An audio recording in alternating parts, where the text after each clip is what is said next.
আজ 8 মে, আর 2016 সালের 8 মেতেই আমাদের বিয়ে হয়। সেই হিসেবে সেই বছরে 25শে বৈশাখ ছিল, এই বছর 9 মেতে পড়েছে।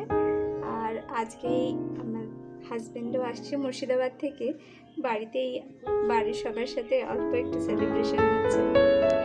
আমাদের এই 9th অ্যানিভার্সারির ব্লগটিতে আপনাদের সকলকে স্বাগত জানাই। আজ সকালে টিফিনের জন্য মা বানিয়েছে ছোলার ডাল দিয়ে ইঁচড়ের তরকারি, পরোটা, আর এই যে আমার প্রসাদ থেকে দুজনে মিলে এসে ঘাটাঘাটি করছে। মাছের ঝোল করবে বলে মা মাছগুলো ভেজে উঠিয়ে রেখেছে, আর এদিকে মাছও ভাজা চলছে। আর এদিকে আমার জন্য পনির পোস্ত, শাক ভাজা, পটল ভাজা, চাটনি সব হয়ে গিয়েছে। এদিকে লাউ দিয়ে মুগের ডাল, শসা, স্যালাড সব রেডি হয়ে গিয়েছে। কাঁচা আম ও পুদিনা পাতা দিয়ে শরবত বানিয়েছি। এই যে বাবাই এই ছোলা কচু এনেছে। এত গরমে পাতলা খাওয়াই ভালো, সেই জন্য মা যে ছোলা কচু দিয়ে মাছের ঝোল বানাচ্ছে, কালো জিরে ফোড়ন দিয়ে বসিয়ে দিয়েছে। আমি যাচ্ছি তো হচ্ছে না, মাম বলছে আমিও যাবো, তাই ওকেও রেডি করেছি।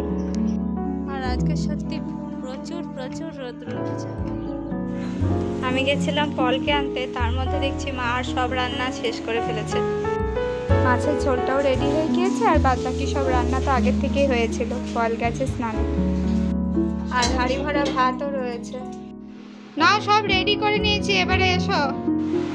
সোনা কাকিমা এবারে স্নানে গেছে, আমরা এবারে বসে পড়েছি খেতে। সোনা কাকা বসেছে, সোনা কাকার সাথে সাথে আমিও বসে পড়ছি।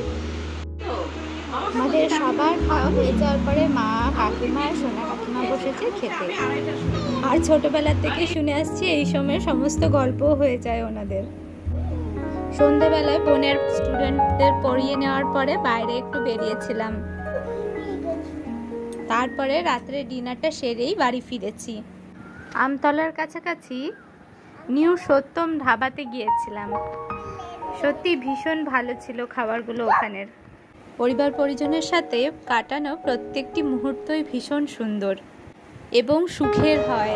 বাচ্চাদের জন্য মাছ ভাত যদিও বাড়িতে ছিল, তাও ওরাও কেন বাদ যাবে সেই ভেবে ওদেরকেও অল্প একটু খাবার খাইয়ে নিয়েছিল। বল 10:30 মতন বেজে গেল। আজকে ব্লগটা এখানেই শেষ করছি বন্ধুরা। আপনারা সবাই খুব ভালো থাকবেন, সুস্থ থাকবেন, এই মঙ্গল কামনা করে রেখে আপনাদের সঙ্গে আরও অনেক পথ চলতে চাই।